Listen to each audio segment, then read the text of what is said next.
तिकडे बीड जिल्ह्यामध्ये पावसानं जोरदार हजेरी लावलेली आहे। पावसामुळे शेती पिकांचं मात्र मोठ्या प्रमाणात नुकसान झालंय। गेल्या 2 दिवसांपासून सतत पावसाच्या सरी बरसत असल्यामुळे सूर्यदर्शन सुद्धा झालेलं नाही। बालाघाटच्या पर्वतरांगांमधून पावसाचा आढावा घेतलाय आमचे प्रतिनिधी आकाश सावंत यांनी। जिल्हा आणि दुष्काळ हे समीकरणच बनलं होतं, मात्र मागील 8 दिवसापासून बीड जिल्ह्यातील विविध भागात मुसळधार पावसाने हजेरी लावली आहे। मी सध्या बाळघाटच्या डोंगर रांगांमध्ये आहे। आपण बघू शकतात की या परिसरामध्ये बाळघाट पर्वत रांगांमध्ये निसर्गाने हिरवा शालू पांघरला असून सृष्टीने हिरवी शालू परिधान केल्याप्रमाणे मनमोहनी दृश्य निर्माण झाले आहे। जिल्ह्यातील हवामानात होत असलेले हे सकारात्मक बदल उन्हाळ्याच्या दिवसात दिलासा देणारे ठरत आहेत।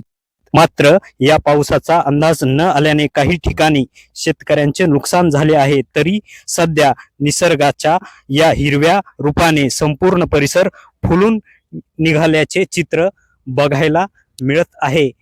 NDTV साठी मी आकाश सावंत, बीड।